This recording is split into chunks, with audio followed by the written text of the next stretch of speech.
Hello दोस्तों, आपका फिर से स्वागत है अपने चैनल स्टडीज ड्यूटी अमोडोमियो में।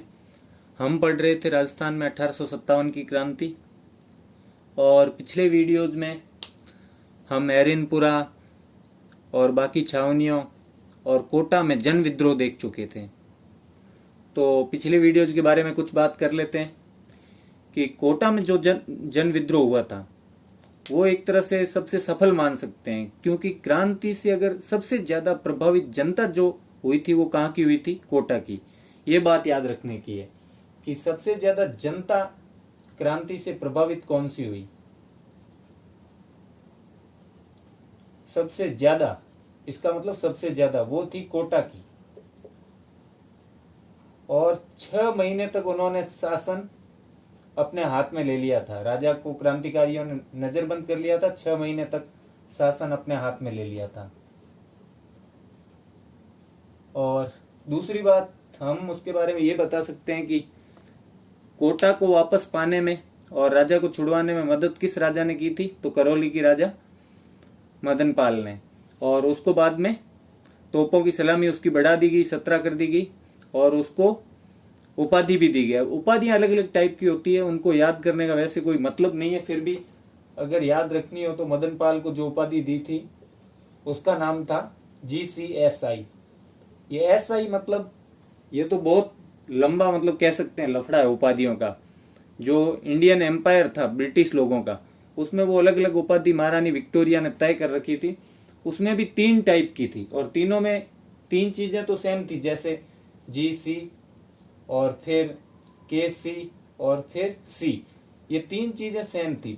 पीछे अब 3 तरह के थे। एक उच्च लेवल के थे, तो उनमें ये SI वाला था जो मोस्ट एग्जाल्टेड ऑर्डर, ऊंचे वाले, उनको ये बोलते थे। और लास्ट में लगता था the stars of India, the stars of India. ये द स्टार्स ऑफ इंडिया का SI लिया गया है। और पहला ये GC यहाँ से लिया गया। इसका मतलब होता था नाइट, इसमें नाइट का कुछ भी नहीं लिया है, night grand commander, night grand commander, commander, ठीक है। और KC मतलब नाइट कमांडर, नाइट मतलब सूरवीर, जिसको अगर इसका अर्थ नहीं पता हो, नाइट मतलब सूरवीर, नाइट कमांडर। और C का मतलब होता था कंपेनियन, कंपेनियन मतलब साथी, जो अंग्रेजों का जिसने साथ दिया हो, छोटा। सबसे ऊपर की उपाधि ये थी। और ये उपाधियां मतलब सब में सेम रहती थी, लेकिन ये पीछे वाला चेंज होता था। अब जो बड़े वाली थी उनकी SI लगती थी, फिर एक डोमिनेंट वाला भी था, एक उससे नीचे भी था, तो उनके पीछे चेंज हो जाती थी। जैसे GCEI एमिनेंट थे, जैसे मोस्ट एमिनेंट अवार्ड, तो EI आ जाता था। और अगर स्टार्स ऑफ इंडिया है, most exalted order of the stars of India. तो ये बहुत बड़ा लफड़ा। आप सिर्फ इतना समझ लो कि उसको GCSI मतलब ग्रांड कमांडर की उपाधि थी, ग्रांड कमांडर की उपाधि दी। ये नाइट पहले लगता था। दूसरा, कईयों को KCSI की देते थे, कईयों को CI की देते थे, ठीक है। तो ये उपाधियां होती थी 3, उसमें से मदन पाल को ये वाली दी गई थी। और ये ऊंचे वालों में से ये वाली दी गई थी, कि मतलब पहले भी 3 डिवीजन थे, और उन सब 3 डिवीजन के अंदर भी 3-3 डिवीजन थे जो ये थे।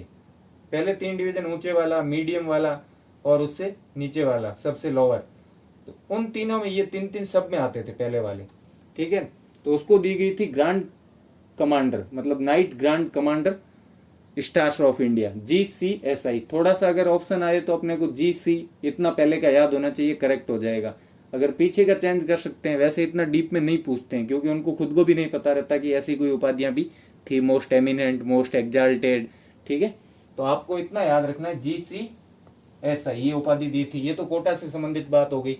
और इससे पिछले वीडियो जो था एरिनपुरा, उसकी भी कुछ चीजें बता देता हूं।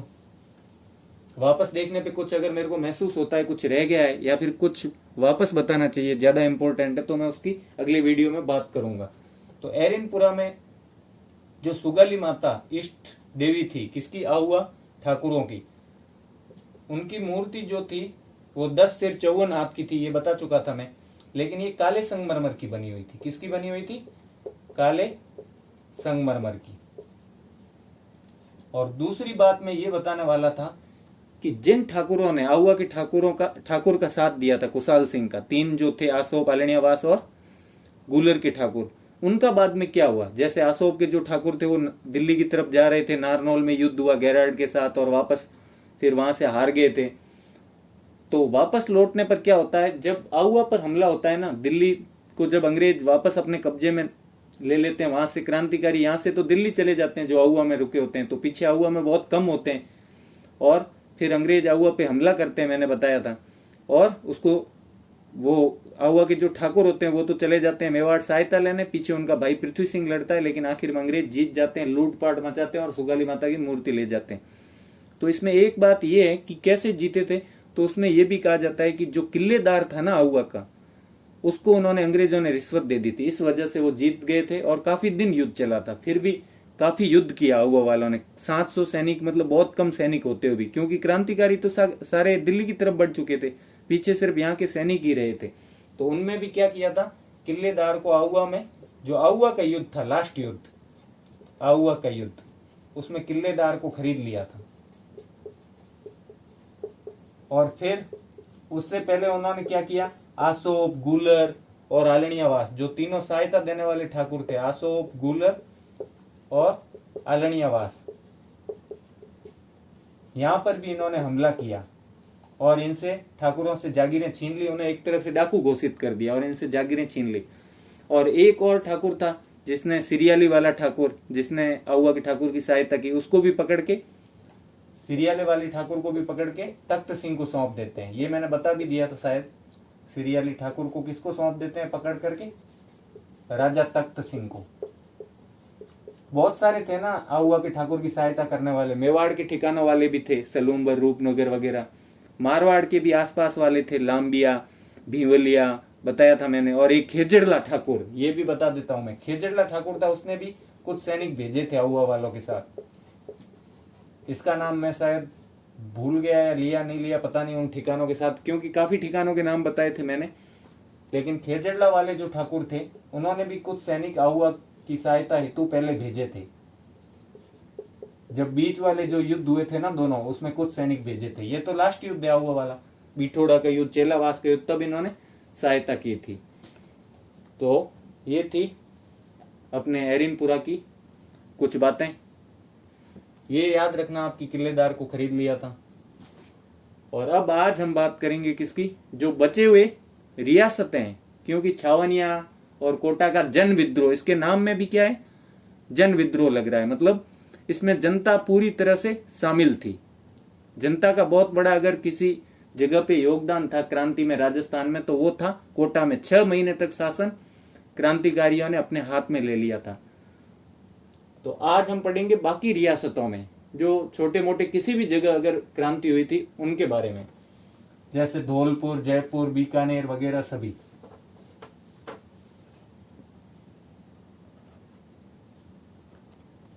तो धौलपुर से स्टार्ट करते हैं अपन।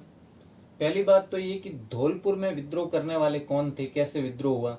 तो धौलपुर में जो विद्रोह करने वाले थे वो धौलपुर के नहीं थे, मतलब लोकल लोग नहीं थे, स्थानीय लोग, वो बाहर के लोग थे। कहाँ के, इंदौर और ग्वालियर के, इंदौर एंड ग्वालियर के लोग थे, क्रांतिकारी थे। वो यहां से बीच में विद्रोह करके आगे बढ़ना चाहते थे आगरा की तरफ।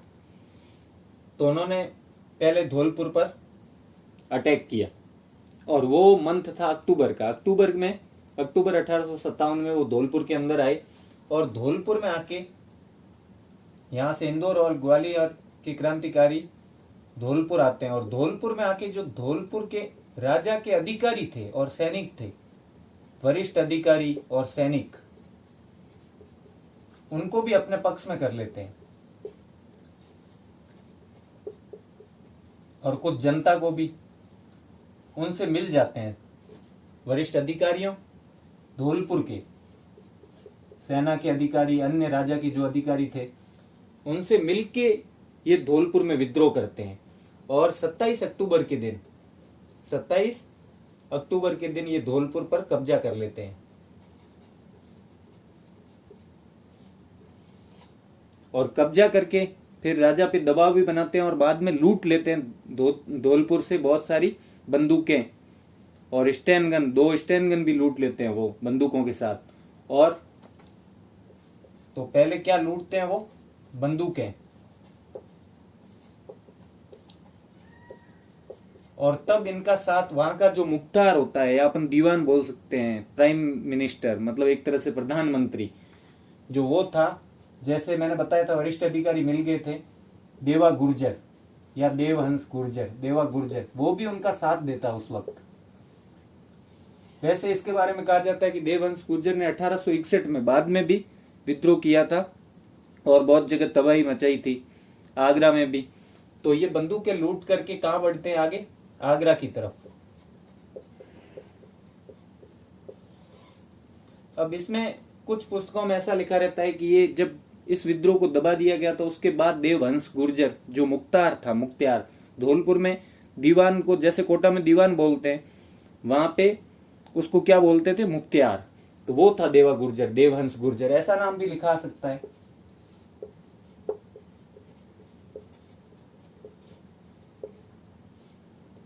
तो उस टाइम बाद में बोलते हैं कई लोग तो कि बाद में उसने आगरा को लूटा था, और कुछ बोलते हैं कि आगरा की एक तहसील थी इरादत नगर, इरादत नगर तहसील, इसमें भी उन्होंने लूट मचाई और सरकारी खजाने को लूटा। और एक खैरागढ़ नाम का इलाका था, उसको भी इन्होंने लूटा। लेकिन इतना डीप में अगर नहीं पूछेंगे तो ये जरूर पूछ सकते हैं कि क्रांतिकारी वो धौलपुर से बंदूकें लूट करके कहाँ गए। तो क्रांतिकारी कौन कौन थे उनके नाम जान लेते हैं कि इंदौर और ग्वालियर से जो क्रांतिकारी आए थे ना, वो कौन थे।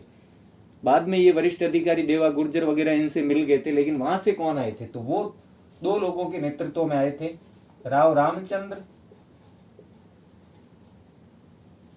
एंड हीरालाल।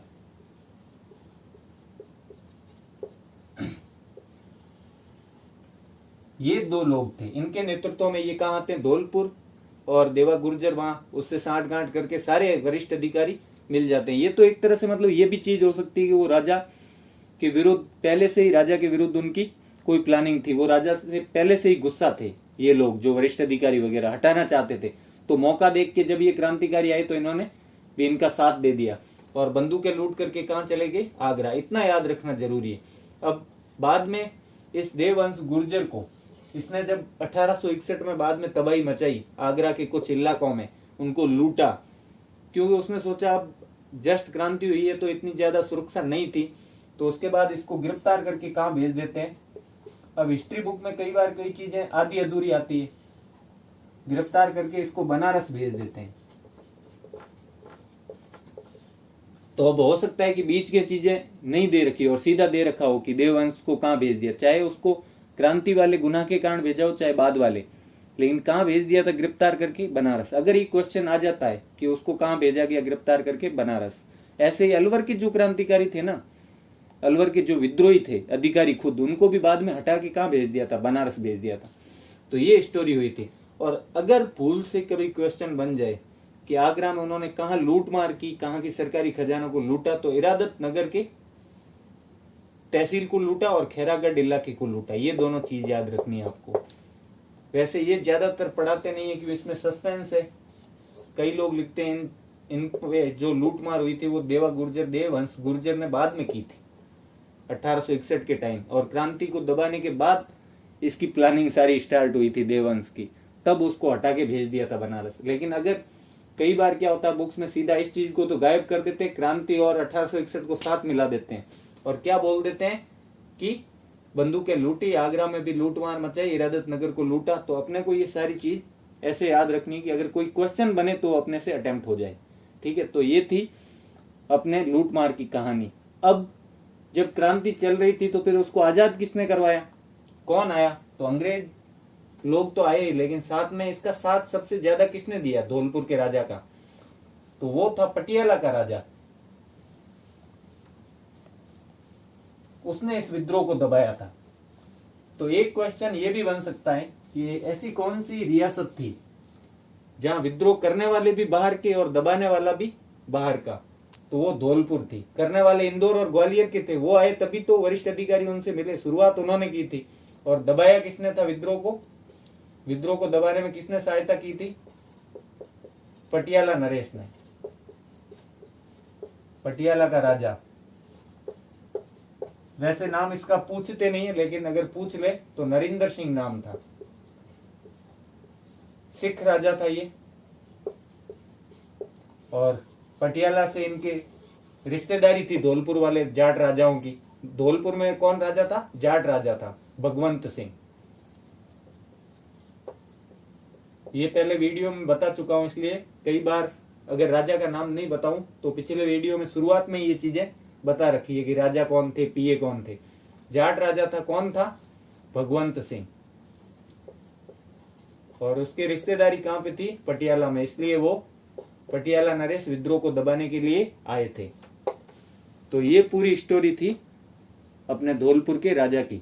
और बाद में इसने अंग्रेजों का साथ दिया था भगवंत सिंह ने, तो इसको भी क्या किया? इनाम दिया, उपाधियां दी गई।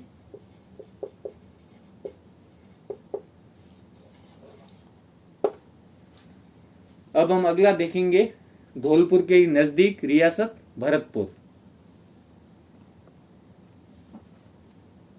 हाँ, अगर ये क्वेश्चन पूछ लेना कि किस रियासत में विद्रोहियों ने वहां का शस्त्रागार लूट के, बंदूकें वगैरह हथियार लूट करके ले गए थे और आगरा चले गए थे, तो वो थी धौलपुर रियासत। ये पॉइंट याद रखना, यहाँ से जो लूट हुई थी वो काफी फेमस थी, क्योंकि काफी हथियार चुराए गए थे। तो अब शुरुआत करते हैं भरतपुर की। तो भरतपुर में कौन राजा थे?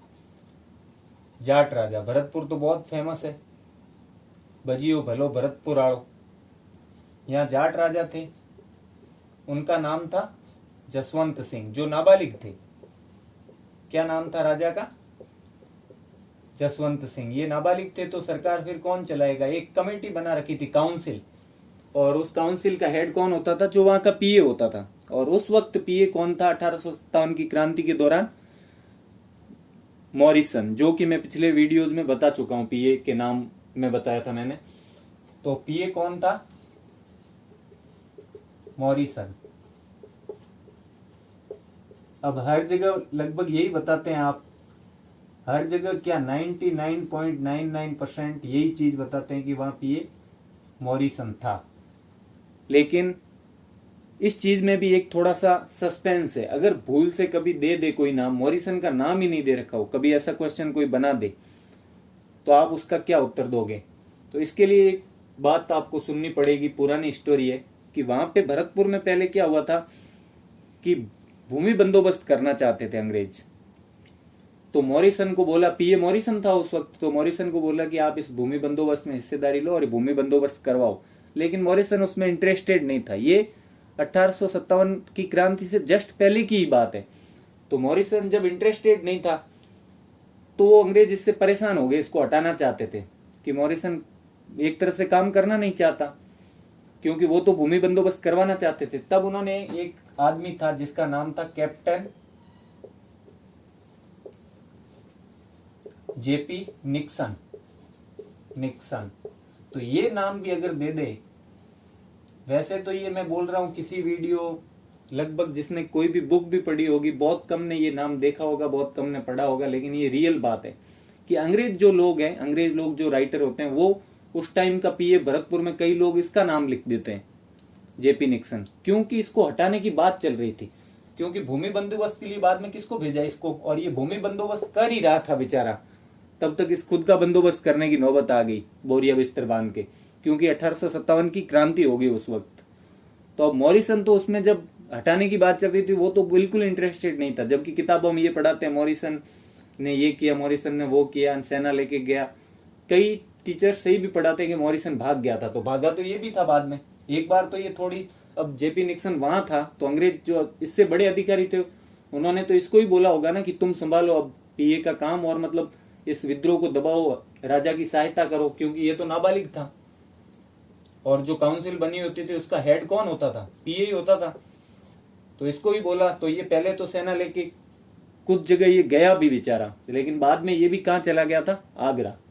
ये भी आगरा के पेड़े खाना, और वो भी आगरा। ये भी आगरा भाग गया था राजा के कहने पे। लेकिन बुक्स में ऐसा पढ़ाते हैं कि जसवंत सिंह, बेचारा नाबालिग जसवंत सिंह, उसको क्या बोलेगा जो वही बोलेगा, क्योंकि काउंसिल का इंचार्ज वो था, कि जसवंत सिंह के कहने पे मॉरिसन जो पीए है भरतपुर का वो आगरा के लिए भाग जाता है, या भरतपुर छोड़ने की सलाह देता है और वो भाग जाता है, कि जसवंत सिंह उसको सलाह देते हैं मॉरिसन को। तो चलो हम भी यही पढ़ लेते हैं एक बार तो, कि राजा जसवंत सिंह ने मॉरिसन को क्या सलाह दी, भरतपुर छोड़ने की, और मॉरिसन भरतपुर छोड़ देता है। लेकिन अगर ये क्वेश्चन आ जाए कि उसका नाम नहीं दे रखा हो पीए में, इसका नाम दे रखा हो निक्सन, सिर्फ निक्सन या जेपी निक्सन, बाद में इसको मेजर भी बना दिया था और इसके हटाने की बात के लिए लेटर भी लिखा जा चुका था और पूरा तय भी हो गया था, लेकिन जो वापस आदेश आता है ना, हर मतलब कोई भी प्रशासनिक चीज होती है उसमें तो आदेश ही मान्य होता है, तो इसको हटाने का आदेश नहीं आया था। बाकी ये खुद भी सोच चुका था कि भाई अपन तो हट गए, अब संभालो, जो क्रांति है तो तुम संभालो, और कोई काम है भूमि बंदोबस्त का तो भी तुम संभालो। ये भी रेस्ट कर रहा था बेचारा, आराम से सोया हुआ। तो बस आदेश की प्रतीक्षा थी, लेकिन आदेश नहीं आया तब तक औपचारिक रूप से तो यही पीए था ना, तो करेक्ट तो ये है, वैसे सही तो ये है, क्यों हटाया नहीं गया था, हटाने की बात चल, लेकिन अंग्रेजों ने अपने मन से पूरी तरह सोच लिया था और लेटर आ गया था, वापस आदेश भेजना था कि हटाना है, बस इसकी मतलब सिफारिश भी हो गई थी हटाने की। तो ये एक नया नाम आप सुनोगे हिस्ट्री में, जेपी निक्सन, जो मैं बता रहा हूँ। तो अब शुरुआत कहाँ से होती है क्रांति की, तो होता ऐसा है कि तात्या टोपे का, जो तात्या टोपे अपने क्रांतिकारी थे 1857 की क्रांति के, उनका सामना करने के लिए भरतपुर की कुछ सेना या टुकड़ियां, जो भरतपुर की कुछ सेना होती है वो कहां से जाती है, भरतपुर से होके दौसा की तरफ जाती है, दौसा जाती है, किसका, तात्या टोपे का सामना करने के लिए। और वैसे इसकी बेचारे जसवंत सिंह का तो कुछ इस पे जोर होता नहीं है भरतपुर की सेना पे, जो होता है अंग्रेजों का। तो कुछ सेना अंग्रेजों ने मथुरा और दिल्ली की तरफ भेज रखी होती, तो अब यहां तो कोई पीछे था ही नहीं, लड़े क्या। तो कुछ सेना कहां गई होती, मथुरा और दिल्ली की तरफ, और बाकी दौसा की तरफ तात्या टोपे का सामना करने के लिए। और पीछे क्या हुआ, गुर्जर और मेव जो जाति थी, उन्होंने मौका देखा और उन्होंने विद्रोह कर दिया। तो विद्रोह करने वाले भरतपुर में कौन थे, अगर ये पूछा जाए तो गुर्जर और मेव जाति। तो विद्रोह करने वाले कौन थे भरतपुर में, गुर्जर और मेव। तो विद्रोही थे गुर्जर और मेव, ये थे भरतपुर में क्रांति करने वाले। और इन्होंने, अगर डेट पूछ ले, इंपोर्टेंट नहीं है इसमें, 31 मई 1857 को उन्होंने पीछे मौका देख के विद्रोह कर दिया। तो ये अपनी पूरी स्टोरी थी भरतपुर के विद्रोह की। इसमें ज्यादा कुछ है नहीं, बस 2-3 नाम याद रखने हैं। मॉरिसन और राजा का नाम पहले की वीडियोज में बता चुका हूँ, सभी राजाओं के नाम याद करने जो 1857 की क्रांति के दौरान थे। और विद्रोह में क्या क्या हुआ था, तो जसवंत सिंह के कहने पे मॉरिसन को भरतपुर छोड़ना पड़ा, जो पीए था वहां का, रियल पीए यही था। और अगर इसका नाम नहीं आए तो अपन पीए किसको मानेंगे, निक्सन को। अब देखते हैं आगे अलवर।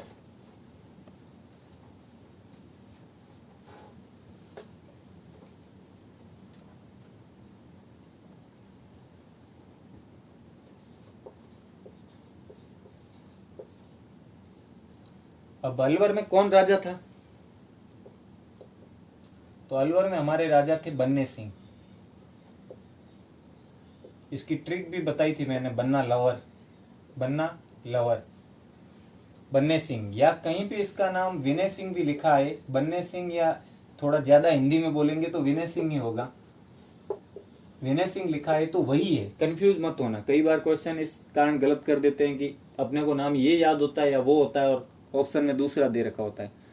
तो विनय सिंह जो है वो अंग्रेजों का पूरा, वैसे सभी राजाओं ने लगभग अंग्रेजों का साथ दिया था, जैसे एक शाहपुरा के लक्ष्मण सिंह को छोड़ दो, और बूंदी वाला मतलब 1% साथ दिया था, ये सो उसने मतलब बहुत कम दिलचस्पी दिखाई साथ में भी, लेकिन पूरी तरह से साथ शाहपुरा वाले ने नहीं दिया था। क्रांतिकारी जो नीमच के थे उनकी सहायता भी की थी, स्वागत भी किया था। बाकी सभी राजाओं ने लगभग साथ दिया था, तो इन्होंने भी साथ दिया, जो बन्ने सिंह थे अलवर के राजा उन्होंने। और लेकिन इनका एक दीवान था जिसका क्या नाम था, फैजल खान। ये बात आपको याद रखनी है, जिसका नाम था फैजल खान। इसने किसका साथ दिया था, क्रांतिकारियों का, विद्रोह करने वालों। यहाँ भी गुर्जरों ने विद्रोह कर दिया था बहुत जगह पर, बहुत गांव में गुर्जरों ने अलवर में विद्रोह कर दिया था। तो इधर जो अपना ये एरिया है मेवात का एरिया, तो यहाँ पे गुर्जर और मेव जाति ने ही ज्यादातर विद्रोह किए थे गांव में, और गुर्जरों ने बहुत ज्यादा विद्रोह किए थे। क्रांति में बहुत बड़ा उनकी हिस्सेदारी थी, योगदान था। आज भले माना जाए न माना जाए, लेकिन गुर्जरों का क्रांति में बहुत बड़ा योगदान था। व्यक्तिगत तौर पे भी मतलब उन्होंने योगदान दिए थे और अपनी बलिदान भी दिए थे साथ साथ में। तो अब दीवान फैजल खान ने किसका साथ दिया? विद्रोहियों का या क्रांतिकारियों का। अपने लिए तो वो क्रांति थी, विद्रोहियों के साथ था ये। लेकिन अलवर के राजा बन्ने सिंह ये तो पूरी तरह से अंग्रेजों के साथ थे। और इन्होंने क्या किया अंग्रेजों के साथ को प्रूव करने के लिए? तो आगरा में जो अंग्रेज फंसे हुए थे, अंग्रेज औरत बच्चे सभी लोग, उनको वहां से निकालने के लिए, बचाकर निकालने के लिए इन्होंने सेना भेजी। निकालने के लिए क्या किया? सेना भेजी। लेकिन हो गया इनके साथ भी बुरा कि उस सेना को बीच में ही अचनेरा भरतपुर, अचनेरा जगह पड़ती है भरतपुर में, उस जगह पर उस सेना को लूट लिया गया था। क्रांतिकारियों ने लूट लिया। किस जगह पर?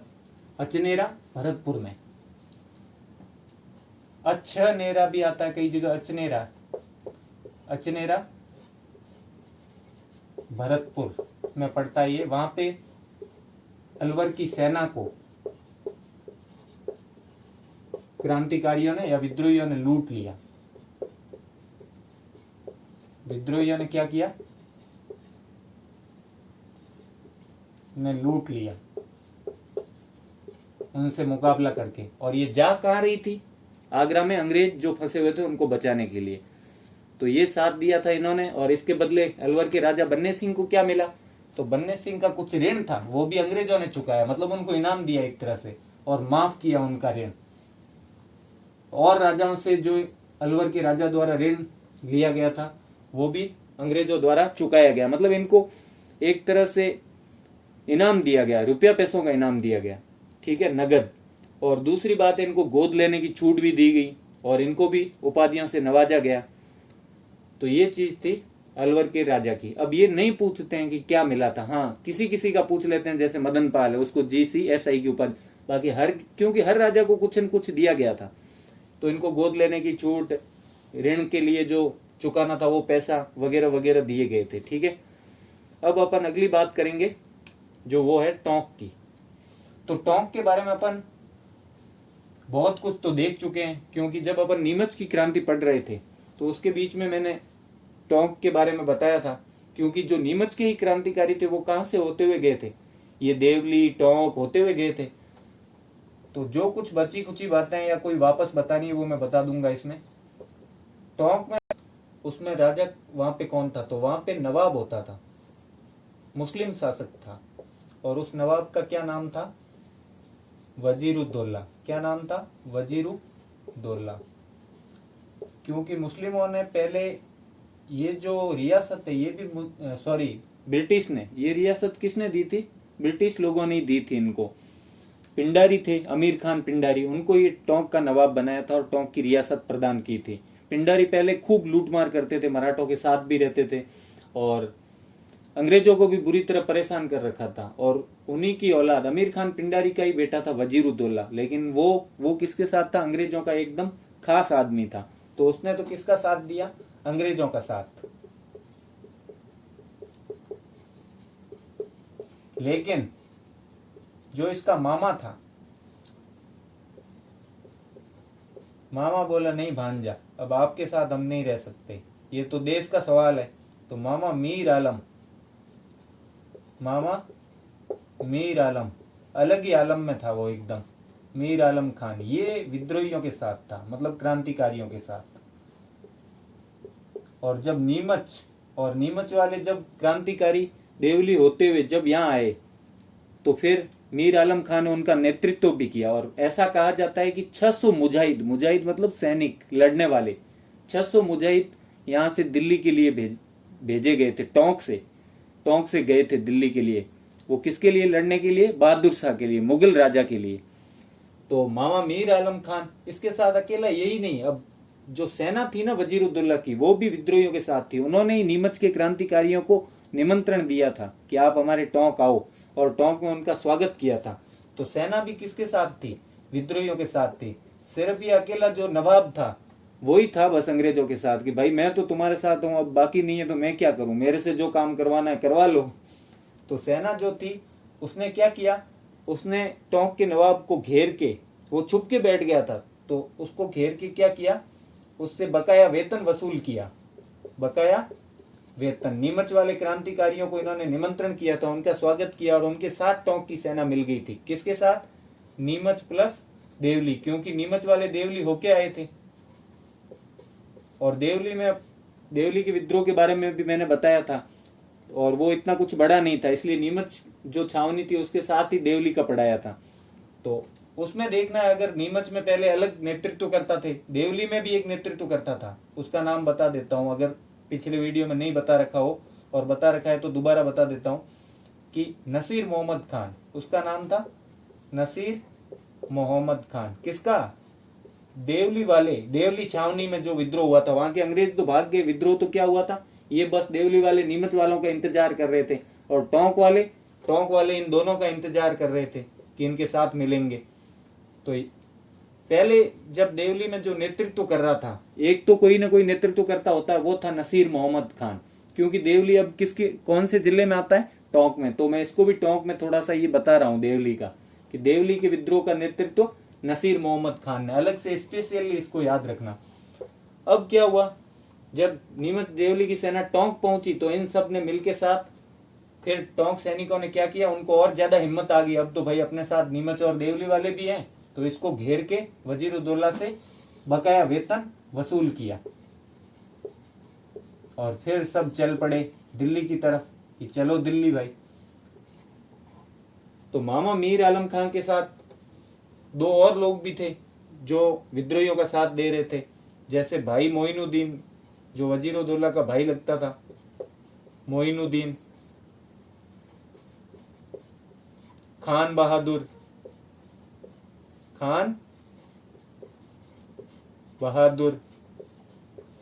तो कौन कौन थे विद्रोहियों के साथ? मामा मीर आलम खान, जो वजीरुद्दौला का मामा था, ठीक है, सबका मामा नहीं है, और भाई मोइनुद्दीन और खान बहादुर, और सेना पूरी किसके साथ? विद्रोहियों के साथ, और अकेला वजीरुद्दौला अंग्रेजों के साथ। अब कहीं इसका नाम अगर वजीर मोहम्मद खान आ जाए तो भी आप ऑप्शन में करेक्ट करना, ऐसे नहीं कि ये क्या दे दिया, वजीर मोहम्मद खान ये नाम भी दे रखा हो, या वजीर खान दे रखा हो, तब भी अपने को करेक्ट करना है, इतना कॉमन सेंस जरूर लगाना है। तो ये इन्होंने साथ दिया किसका? अपने विद्रोहियों का। और यहां से कितने मुजाहिद भेजे गए थे? 600 मुजाहिद लड़ने वाले। किसी एक लक्ष्य के लिए जो लड़ते हो ना, उसको उर्दू में बोलते हैं मुजाहिद, युद्ध करने वाले। मुजाहिद कहाँ भेजे गए थे? दिल्ली भेजे गए थे। और दूसरी बात, ये देवली मैंने बता दिया कि टोंक में आता। अब एक निम्बा हेड़ा, जो मैं देवली और नीमच वाले वीडियो में बता चुका हूं कि निम्बा हेड़ा के एक आदमी था ताराचंद पटेल, ये दोबारा बता रहा हूं मैं। उसने क्या किया था? कर्नल जैक्सन का सामना किया था। और कर्नल जैक्सन किसका पीछा कर रहे थे? नीमच वाले क्रांतिकारियों का, जो नीमच से विद्रोही हो गए थे उनका। क्योंकि नीमच वाले आए देवली, देवली वाले आए टोंक, तो उनके पीछे कौन लगा हुआ था? Colonel Jackson. और जैक्सन का सामना किसने किया? क्योंकि निम्बाहेड़ा कहाँ पड़ता है?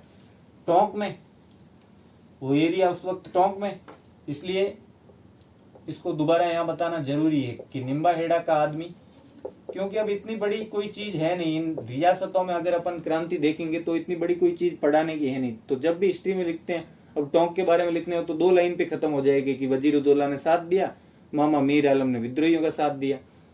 तो इसलिए देवली और टोंक की बातें भी इसमें जोड़ दी जाती है। तो देवली तो अलग से छावनी थी, लेकिन निम्बाहेड़ा तो छावनी थी नहीं, तो निम्बाहेड़ा भी इसमें पड़ता था टोंक में। तो निम्बाहेड़ा का आदमी था ताराचंद पटेल।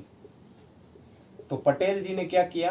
कर्नल जैक्सन का सामना किया, जो नीमच की क्रांतिकारियों का पीछा कर रहा था। कर्नल जैक्सन का सामना किया। तो ये लाइन भी इंपॉर्टेंट है। इसके बाद अपन टोंक में देख सकते हैं एक खास बात कि यहाँ महिलाओं ने भी भाग लिया था। जो टोंक का विद्रोह है यहाँ पे महिलाओं ने भी भाग लिया था। लेकिन ऐसा कौन कहते हैं? सभी तो अब ऐसा कहते नहीं, अपन तो पास में थे नहीं तब। मोहम्मद मुजीब का एक नाटक है, मोहम्मद मुजीब नाम के आदमी है, मोहम्मद मुजीब, उनके नाटक में ये कहा गया है।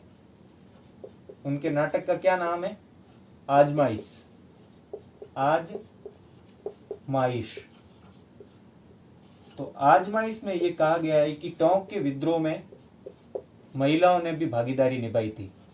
टोंक के विद्रोह में किसने भागीदारी निभाई थी? महिलाओं ने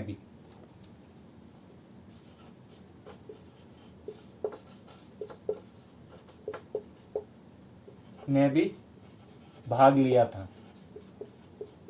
तो ये क्वेश्चन अलग से पूछ सकते हैं कि ऐसी कौन सी रियासत थी जहां महिलाओं ने भी विद्रोह में भाग लिया था? तो वो टोंक थी। तो ये हो जाता है यहाँ पे अपना टोंक का विद्रोह खत्म। अब आगे देखेंगे अपन जयपुर का विद्रोह।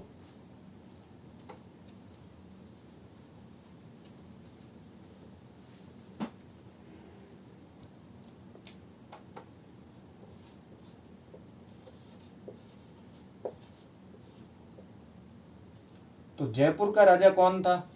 राम सिंह। वहां पे राजा था राम सिंह। कोटा में भी राम सिंह, बूंदी में भी राम सिंह और जयपुर में भी राम सिंह, लेकिन ये सब अलग अलग थे। तो राम सिंह राजा था वहां पे। और विद्रोह करने वाले कौन थे वहां? वैसे तो जयपुर एकदम विद्रोह के टाइम शांत रहा, क्योंकि जयपुर ऐसी रियासत रही है जो मुगलों के टाइम, मुगलों की खास, मतलब जयपुर वालों की क्या पॉलिसी रही वो जयपुर वाले जाने। लेकिन इस कारण जयपुर वाला हमेशा शक्ति के साथ रहे, जिससे उनका विकास हुआ। इसीलिए आज भी अपन देख सकते हैं कि बाकी जो राजस्थान की सिटी है और जो जयपुर है उसमें कितना अंतर है, कितना विकसित हो रखा है जयपुर शहर। क्योंकि वो बोलते हैं ना कि हवा का रुख देख के उन्होंने साथ किया। अब भाई मुगलों की चल रही है तो मुगलों के खास रहे, अंग्रेजों की चलने लगी तो अंग्रेजों के भी ये खास ही थे। तो राम सिंह, और इस टाइम पीए कौन था वहां पे? William Eden. विलियम ईडन ये पीए था वहां पे, पॉलिटिकल एजेंट। और विद्रोह करने वाले कौन थे? तो विद्रोह करने वाले 3 लोग थे, सादुल्ला खान, उस्मान खान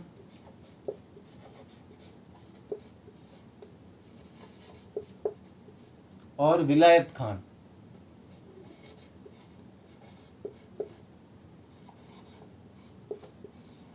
विलायत खान, इन 3 लोगों ने विद्रोह किया। जो मेन विद्रोही थे वो ये 3 लोग थे। और फिर विलियम ईडन ने फोन किया, भाई राम सिंह को इन तीनों को डाल, भाई बाकी सब तो चुपचाप बैठे हैं, अपना तो एरिया एकदम सेफ है। अंग्रेज अधिकारी, जो उच्च अधिकारी मेरे को शाबाशी दे रहे हैं, भाई तूने जयपुर को अच्छी तरह संभाला, और ये 3 क्यों फुदक रहे हैं, तो इनको संभालो। तब राम सिंह ने इन तीनों को पकड़ा और क्या किया? कैद कर लिया। तो राम सिंह ने इन तीनों को क्या कर लिया? गिरफ्तार कर लिया। और उस पे क्या है, विलियम ईडन खुश हो गया, भाई तूने तो अच्छी तरह अपना लॉकडाउन संभाला है, बाकी सब तो सेफ है, चुप है। तो यहाँ की जो जनता थी ना, यहाँ तक जयपुर की, वो भी अंग्रेजों के साथ ही थी लगभग। आप ये सोच लो यहाँ तक, क्योंकि अब जैसा आसपास का वातावरण होगा, जयपुर के राजा पूरी हर चीज में और अंग्रेजों पर आश्रित थे कि अंग्रेज विकास कर रहे हैं, अंग्रेज अच्छे हैं, अंग्रेज बहुत बढ़िया है। तो फिर वहाँ की जनता भी कि हाँ अंग्रेज अच्छे हैं, अंग्रेज ये कर रहे हैं। और बड़ी सिटी थी एक तरह से देख सकते हैं। तो उस टाइम अगर नक्शे को देख के बसाया गया था वो जयपुर ही था, बाकी तो ऐसे ही अपने आप बसे हैं। बाकी नक्शे का पूरा एकदम रिसर्च करके बसाया हुआ शहर था ये। तो कौन कौन विद्रोही थे? सादुल्ला खान, उस्मान खान और विलायत खान। और पीए विलियम ईडन ने राम सिंह को कहा इनको दबाओ, तो इन तीनों को गिरफ्तार कर लिया गया। बस जयपुर की क्रांति इतनी थी, बाकी यहाँ कोई हिंसक घटना नहीं हुई। जयपुर ऐसी रियासत थी जहाँ कोई भी हिंसक घटना नहीं हुई।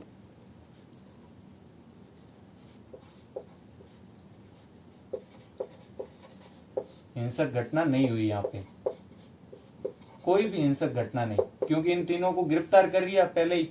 तो उसके बदले में राम सिंह को क्या मिला? राम सिंह को मिली एक बहुत बड़ी उपाधि।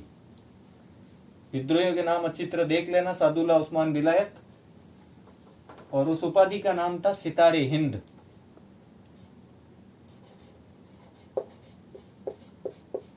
सितारे हिंद मतलब तुम तो हिंदुस्तान की स्टार हो भाई, एकदम पूरी तरह से लॉकडाउन की पालना करवा दी तुमने, किसी को भी उठने नहीं दिया। तो सितारे हिंद की इसको उपाधि दी गई। तो इसने बोला केवल भाई उपाधि से कुछ नहीं होगा मेरा, उपाधि तो सबको दे रहे हो आप। तो इसको साथ में एक कोटपुतली परगना भी दिया गया। कोटपुतली परगना या ठिकाना इसको दिया गया। कोटपुतली नाम की जगह किसको दे दी गई? राम सिंह को। और साथ में क्या दी? सितारे हिंद की उपाधि। तो क्वेश्चन क्या बनता है, किस रियासत के राजा को सितारे हिंद की उपाधि मिली? तो जयपुर के, नाम था राम सिंह, और साथ में क्या दिया गया? कोटपुतली परगना। तो यहाँ अपना जयपुर हो जाता है पूरा। अब देख लेते हैं अजमेर। वैसे अजमेर में कुछ खास नहीं हुआ, क्योंकि अजमेर तो मेन स्टेशन था ना अपने अंग्रेजों का। वहां क्रांति हो जाएगी तो फिर बाकी जगह तो फिर अंग्रेज कैसे शासन कर लेते। तो अजमेर में बस याद रखने जैसी एक ही चीज है, वो है ये कि अजमेर की जो जेल थी, कारागृह, अजमेर की जेल से 50 कैदी भाग गए थे। ये वहां का विद्रोह था। कैदी, उनमें भी जोश आ गया कि अपन भी जाके क्रांति करते हैं, और 50 कैदी भाग गए। लेकिन अजमेर में तब कौन बैठा हुआ था? वैसे तो एजीजी गर्मियां थी, आबू में बैठता था, लेकिन आबू में उसका पूरा परिवार था। हम पिछले वीडियो अगर देखेंगे तो पता चल जाएगा क्या स्टोरी थी। आबू में उसके बेटे, बेटी, पत्नी बैठे थे, और वो अजमेर गया हुआ था किसी काम से, और वहां संभालने के लिए, क्योंकि क्रांति शुरू हो गई थी। तो पहले इनका जो मेन मुख्यालय था वो अजमेर ही था 1845 से पहले तक। तो जेल से जैसे ही भागे तो वहां कौन बैठा हुआ था अजमेर में? एजीजी खुद बैठा हुआ था, एजीजी राजपुताना। राजपुताना में सबसे बड़ा ऑफिसर अंग्रेजों का यही होता था, agent to the governor general. AGG कौन था? George Patrick Lawrence. George Patrick Lawrence,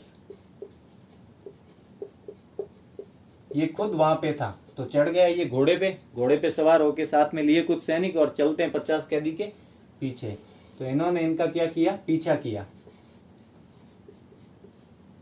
और कुछ मोमडन्स, अजमेर में पहले भी मुसलमान काफी थे, मतलब एजीजी ने खुद ने लिखा है कि कुछ मुसलमानों ने उस वक्त सहायता की, जो मतलब पहुंचे हुए लोग। अब जो आम लोग हैं हमारे जैसे, वो तो क्या सहायता करें न करें एक ही चीज है। जो पहुंचे हुए मोमडन्स थे, मोहम्मदन प्रमुख थे, उन्होंने उनका साथ दिया और इनको पकड़वाने में। तो 50 कैदी जो भागे थे उनका पीछा करते हुए मिल भी गए। उनको रुकने का बोला तो उन्होंने विरोध किया, नहीं रुकेंगे भाई, हम तो विद्रोह करने जा रहे हैं। तो इन्होंने बोला हम विद्रोह करने नहीं देंगे, इसीलिए तो मैं यहाँ आया हूँ रुकवाने के लिए। तो कुछ को तो पकड़ लिया, जो नहीं माने वो मार दिए गए थे। तो ये हुआ था अजमेर का विद्रोह। और इस किस तारीख को ये भागे थे? तो वो तारीख थी 9 अगस्त 1857। 9 अगस्त 1857 को 50 कैदी अजमेर से फरार हो गए। और पीछे कौन भागे? उनके जॉर्ज पैट्रिक लॉरेंस एजीजी, और उनको कुछ को पकड़ लिया गया, कुछ मार दिए गए जिन्होंने उनका विरोध किया उनको। उसके बाद हम देखेंगे जयपुर के नज़दीक और कौन बच गया, करौली देख लेते हैं। तो करौली में कोई खास विद्रोह नहीं हुआ, क्योंकि अगर विद्रोह होता तो मदन पाल सहायता करने कोटा थोड़ी जाता, वो तो अपने करौली उसका घर है उसी को संभालता। लेकिन करौली के राजा तो कोटा का जन विद्रोह दबाने गया था मदन पाल, और कोटा के राजा को छुड़वाया था। तो करौली में क्या होता है, जो हिंडौन की पहाड़ी है, हिंडौन में वहां पे मोहम्मद खान नाम के व्यक्ति ने थोड़ा सा विद्रोह कर दिया था। अब क्या कारण था, लेकिन उस विद्रोह को भी, हो सकता है कोई पर्सनल मैटर हो, कुछ भी हो सकता है, लेकिन उसको भी इस क्रांति में गिना जाता है। क्योंकि जब मैटर नहीं मिलता ना इतिहासकारों को, तो कहीं कहीं से खोज के तो चैप्टर तो बनाना पड़ता है ना। तो मोहम्मद खान, ऐसा नहीं कि सारी चीजें झूठी है, लेकिन अब अपना कोई छोटा सा गांव है, कोई बड़ी घटना होती है, उसमें अपने गांव की हिस्सेदारी नहीं होती, तो अपने गांव में भी अगर उस वक्त कोई घटना हुई होगी तो हम उसको भी उसमें शामिल कर लेंगे, कम से कम गांव की इज्जत बची रहे। तो करौली में क्या हुआ था, हिंडौन पहाड़ी पर मोहम्मद खान नाम के व्यक्ति ने विद्रोह कर दिया था। लेकिन मदन पाल जो कोटा जाके विद्रोहियों को मार सकता था और राजा को आजाद करा सकता था, वो यहाँ तो कैसे टिकने देता, उसने इसकी हत्या करवा दी और विद्रोह शांत हो गया। तो राजा मदनपाल जो करौली का राजा था उसने, और ये विद्रोह हो गया करौली का पूरा, और कोई घटना करौली में नहीं हुई थी। अब हम देख लेते हैं बीकानेर।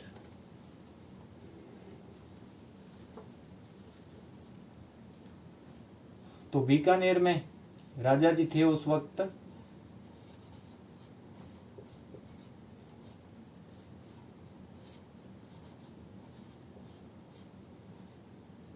सरदार सिंह। कौन राजा थे क्रांति के वक्त?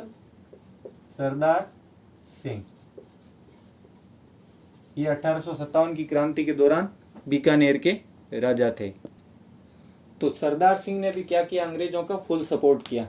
काफी देर मैंने सोचा कि स्याही अब बस चैप्टर मतलब ये वाला वीडियो कंप्लीट होने वाला है तो बाद में ही भरूंगा, लेकिन बीच में ही जवाब दे दिया मारकर ने, और जल्दबाजी में हाथ भी खराब हो गए मेरे। तो सरदार सिंह यहाँ के राजा थे जिन्होंने किसको सपोर्ट किया? अंग्रेजों को सपोर्ट किया, अंग्रेजों का भरपूर सहयोग किया।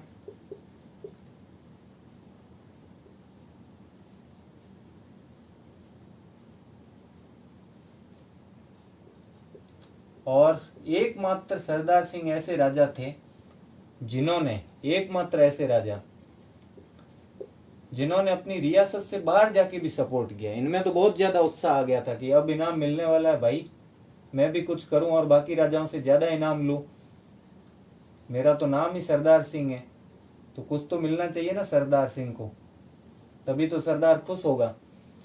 तो एकमात्र ऐसे राजा जिन्होंने अपनी रियासत से बाहर जाके भी अंग्रेजों की सहायता की। अब रियासत से बाहर क्या है, ये मतलब अपने नजदीकी इलाकों में। तब रियासत का मतलब अब बीकानेर है, वो तब बीकानेर नहीं था। तब इनके कुछ ऐसे भी ठिकाने थे, कुछ ऐसे भी गांव थे जो हरियाणा पंजाब के बहुत नजदीक थे। तो अब वहां पे खड़े हुए दूसरे गांव में जाते ही अब अगर हरियाणा या पंजाब का बॉर्डर शुरू हो जाता है तो वो एक तरह से कोई विदेश या फिर कोई अपने देश से बाहर या अपने राज्य से बाहर या एक तरह से रियासत से बाहर नहीं हो जाता। लेकिन कहने का है कि क्योंकि अपने नजदीकी गांव में गए थे तो इनका नाम आ गया कि एकमात्र राजा जिन्होंने रियासत से बाहर जाकर अंग्रेजों का सहयोग किया। बाहर कहां गए? अंग्रेजों का सहयोग बाहर गए थे ये बाडलू। अब बाडलू जगह हरियाणा पंजाब की तरफ है, तो ये बाडलू जाके अब एक मतलब उस एक जगह का नाम ही लिखते हैं, जबकि ऐसा नहीं है। ये हांसी, हिसार, सिरसा उन जगहों पर गए थे और जो क्रांतिकारी थे उनके विरुद्ध इनकी सेना लड़ी भी थी। और जो हांसी और हिसार और सिरसा, वहां से जो लोग अंग्रेज लोग भाग भाग के आए थे, क्रांति हो गई थी तो अंग्रेज ऑफिसर भाग के आए थे, उनको इन्होंने शरण भी दी। तो कहां वालों को शरण दी? हांसी, हिसार के जो अंग्रेज थे कि अंग्रेजों को शरण दी। इनाम का लालच तो सबको होता है ना, कि सबको मिल गया, किसी को सितारे हिंद, किसी को गिटारे हिंद, अब मुझे भी कुछ मिलना चाहिए। तो हांसी और हिसार के अंग्रेजों को शरण दी। और बाडलू, ये एक नाम याद रखना, क्योंकि कई लोग सिर्फ इतिहासकार और कई किताबें सिर्फ इस अकेले का नाम लिखते हैं कि बाडलू में जाके, रियासत से बाहर का मतलब बाडलू।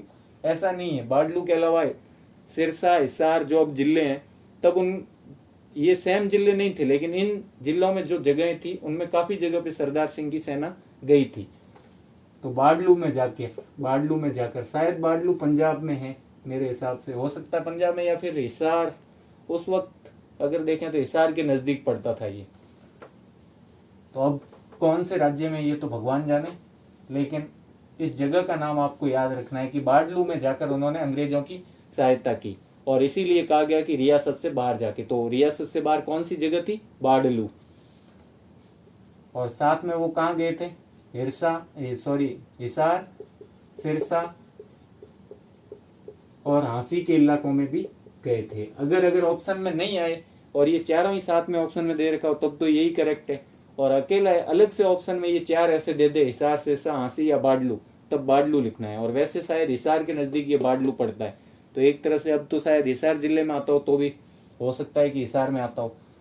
तो पूरी क्या स्टोरी है सरदार सिंह की, कि अंग्रेजों का साथ दिया, फांसी हिसार के अंग्रेजों को शरण दी और रियासत से बाहर बाडलू नामक स्थान पर, कहाँ पे, बाडलू नामक स्थान पर जाकर, इस पे मैं जोर इसलिए दे रहा हूँ क्योंकि ऐसा क्वेश्चन पूछ लेते हैं वो, क्योंकि जब एक स्थान का नाम आ जाता है ना तो जरूर उठा लेते हैं, जबकि गए तो बाकी जगह भी थे लेकिन वो छुप गई, रह गया ये बाडलू, वहां जाके अंग्रेजों की सहायता की। और अगर सब्जेक्टिव में लिखना हो तो अपन ऐसे भी लिख सकते हैं, उन्होंने हिसार, सिरसा, झांसी और बाडलू में जाके, बाडलू को थोड़ा पहले रखना, जाकर अंग्रेजों की सहायता करता है। और उसके बदले में फिर बीकानेर का राजा कुछ तो मांगेगा ही, तो उसको क्या मिलता है, तो सरदार सिंह को मिलते हैं टिब्बी परगने के 41 गांव। वैसे उन गांवों में हिसार और सिरसा के कुछ गांव शामिल थे। अब वो टिब्बी परगना उस वक्त कितना बड़ा था ये नहीं पता, लेकिन टिब्बी परगने के, टिब्बी अब कहाँ पड़ता है, हनुमानगढ़ में भी शायद कोई टिब्बी नामक गांव है मेरे हिसाब से, टिब्बी परगने के हनुमानगढ़, और ये पंजाब और हरियाणा के नजदीकी तो है। टिब्बी परगने के 41 गांव इनाम में मिले उसको, और वो खुश हो गया कि सरदार खुश हुआ, इनाम में मिले। किस कारण, बाडलू, बाडलू बाहर जाने के कारण, ठीक है, टिब्बी परगने के 41 गांव। तो यहाँ अपने लगभग जितने भी स्थान है जहाँ छोटी मोटी अगर तीली भी जलाई गई होगी तो मैंने इसमें बता दिया है, मेरे हिसाब से जो क्वेश्चन बन सकते हैं एग्जाम में पढ़ा दिया है कि क्रांति कहाँ कहाँ, किन किन छावनियों में, किन किन जगह, किन किन रियासतों में, किस किस गांव ढाणी में हुई, सब इसमें समझा दिया है। और अब देख लेते हैं एक आदमी का नाम जो इम्पोर्टेंट है,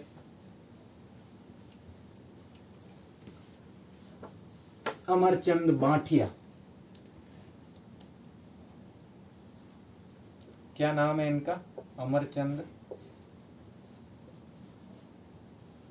बांठिया। अब ये मूलतः कहाँ के थे, मूलतः ये बीकानेर के थे, अमरचंद बांठिया जी। अब जिसने बीका जी नमकीन खाई होगी उनको तो पता ही होगा कि बीका जी नमकीन जो आती है उसमें जो अपने क्या बोलते हैं, लहसुन के गांठिए भी आते हैं, बीच में जो बड़ी बड़ी नमकीन होती है ना उसको गांठिया बोलते हैं। तो अमरचंद जी बांठिया पहले खाते थे, गांठिया, इसका मतलब पहले बीकानेर के थे और बाद में कहाँ चले गए, ग्वालियर में चले गए। और उन्होंने क्या किया था जो उनका नाम हम पढ़ रहे हैं, क्यों अमरचंद जी अमर हो गए थे, तो वो इसलिए अमर हो गए थे कि उन्होंने झांसी की रानी की वित्तीय सहायता की थी। इन्होंने क्या किया था, झांसी की रानी की वित्तीय सहायता। मारवाड़ी तो होते पैसे वाले ही हैं, पहले बचा के रखते हैं और फिर जहाँ सही जगह होती है ना वहीं लगाते हैं, या तो जहाँ फिर उनका बिजनेस बढ़ता हो या फिर उनका नाम बढ़ता हो। उलूल जुलूल खर्च नहीं करते। अब कुछ लोग मारवाड़ियों को कंजूस बोलते हैं, लेकिन कंजूस नहीं, उनका जो मैनेजमेंट होता है ना वो अच्छा होता है कि कहाँ पे पैसा लगाना है। खूब दान भी करते हैं मारवाड़ी, ऐसी बात नहीं है कि दान नहीं करते, दान नहीं करते तो झांसी की रानी को एक सिक्का नहीं देते। तो झांसी की रानी को वित्तीय सहायता दी थी, वित्तीय सहायता प्रदान की थी। और इस वित्तीय सहायता का इन्हें क्या फल मिला, तो इस वित्तीय सहायता के बदले में अंग्रेज तो नाराज ही होंगे, सीधी सी बात है। तो अंग्रेजों ने नाराज होकर क्या किया, इनको फांसी की सजा दे दी अंग्रेजों ने। तो अंग्रेजों द्वारा इन्हें क्या दे दिया गया, फांसी की सजा। अंग्रेजों ने फांसी की सजा दे दी, इसलिए इनको क्रांति का, राजस्थान का पहला शहीद। अब वैसे ये मूल तो बीकानेर के थे तो राजस्थान के ही गिने जाएंगे। तो जो 1857 की क्रांति हुई थी उसमें राजस्थान का अगर फर्स्ट शहीद कौन था तो वो अमरचंद जी बांठिया थे, ठीक है। तो क्रांति के राजस्थान के फर्स्ट शहीद, क्योंकि फांसी दी गई थी उनको इसलिए फर्स्ट शहीद का दर्जा दिया गया, फर्स्ट शहीद। और इनको क्रांति का भामाशाह भी कहा जाता है, ये बात जरूर याद रखना, क्रांति का भामाशाह, क्योंकि क्रांति के लिए ही तो इन्होंने वित्तीय सहायता दी थी लक्ष्मीबाई को, रानी लक्ष्मीबाई को। तो इनको क्रांति का भामाशाह कहा जाता है, क्रांति का भामाशाह। और कुछ जगह पे इनको राजस्थान का मंगल पांडे भी लिखा गया है। तो ये थे हमारे अमरचंद जी बांठिया, और पहले खाते थे गांठिया, मतलब पहले कहाँ के थे ये, बीकानेर के। तो आज का वीडियो यहीं समाप्त होता है। अगर आपको मेरा पढ़ाना और वीडियो पसंद आया हो तो अपने इस वीडियो को ज़रूर लाइक करें और अपने चैनल स्टडी इज ड्यूटी अमोडोमियो को सब्सक्राइब करें और अपने दोस्तों से ज़्यादा शेयर करें और मुझे सपोर्ट करें, मुझे अच्छा लगेगा और ज़्यादा से ज़्यादा जानकारी मैं प्रोवाइड कराने की कोशिश करूँगा। तो थैंक यू। पढ़ते रहें, स्टडी इज ड्यूटी।